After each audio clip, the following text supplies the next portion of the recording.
don't anticipate any changes in our policy. So you are telling me that between now and January 20th, the President of the United States is not planning to remove those bastards, the Cuban regime, off the list of countries that sponsor terrorism?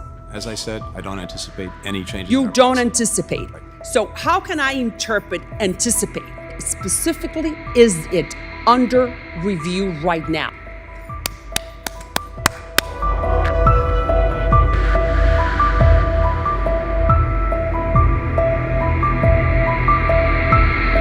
Ms. Salazar. Thank you. Thank you, Mr. Chairman, and thank you, Mr. Blinken, for being here with us. And you know, the disastrous withdrawal from Afghanistan had ramifications around the world, not only in the Middle East, and only including the messages to dictators just like the Taliban, but to other people, specifically the Western Hemisphere. And I just want to concentrate my time on 3 countries that are...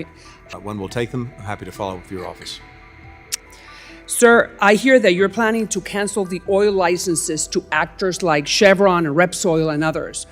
And my question is, are you planning to cancel those oil contracts before or after January 10th, which is when Maduro is supposed to be assuming the presidency? I can't speak to the actions that we'll take in terms of when we'll take them. I'm happy to follow up with your office. You know, you can take this opportunity to announce, sir, that we are not going to be doing business with the dictators anymore. And then the whole world is looking at you.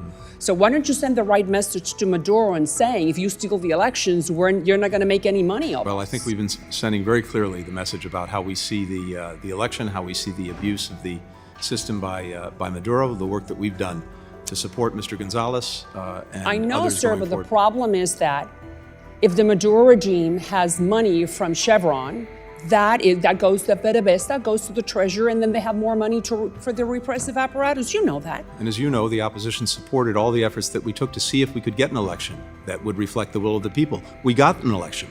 We saw the will of the people. Unfortunately, it's not been And they recognized. stole it, and now he's Right? going And so to be now- sworn in on January the 10th. And But you can send the message to Chevron saying no more oil for now. we will take the necessary steps to make clear. But I hear that you are thinking about doing that. Is that correct? Again, everything is on the table right now, including in terms of the licenses. Good. Now let's go to Colombia, sir. President Petro from Colombia has asked President Biden to pardon a guy, but most people here won't know who he is. His name is Simon Trinidad. He's a terrorist. He is serving 60 years in prison, at a federal prison, for kidnapping 3 American contractors. What was your recommendation to the president? To pardon Simon Trinidad? I'm not aware of that request, but I'm happy to follow up. I'm not aware. You're of that. not aware? I'm not aware of that request. But you know, if that request should go through the State Department. That's you. Imagine it would. So you have not heard about that. But I'm if not that aware. were to be the case within the next hours, what recommendation would you give the president? I'd have to make sure that I'm fully informed. Well, he's a terrorist. Again, I want to see if there is something. I want to see it, understand it, and read it. But certainly his record speaks for itself. But you understand that if you were to pardon Simon Trinidad, you will make every single Colombian living in the United States a Republican, right? And we don't want to do that. I mean, we're happy about that, but that's not the honorable thing to do. So make sure that President Biden doesn't make a mistake.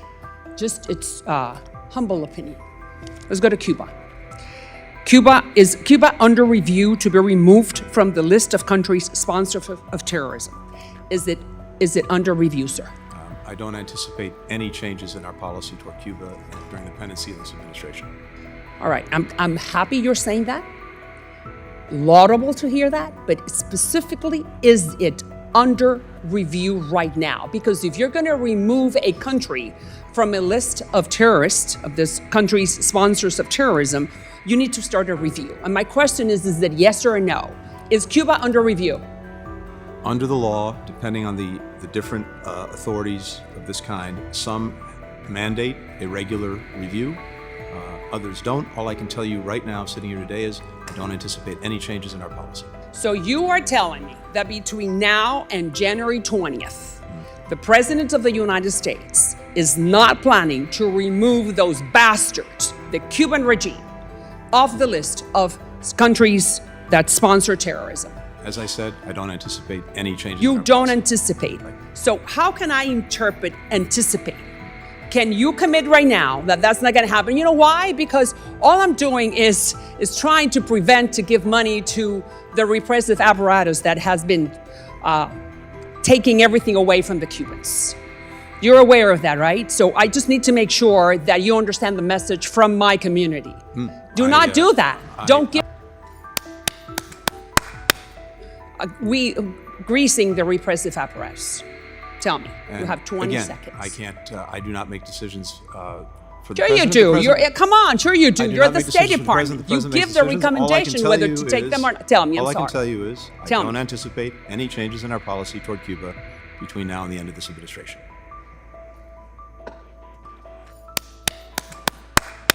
Thank you. I'm going to take your word as your bond. Let's keep it that way. I appreciate it, sir. Thank you.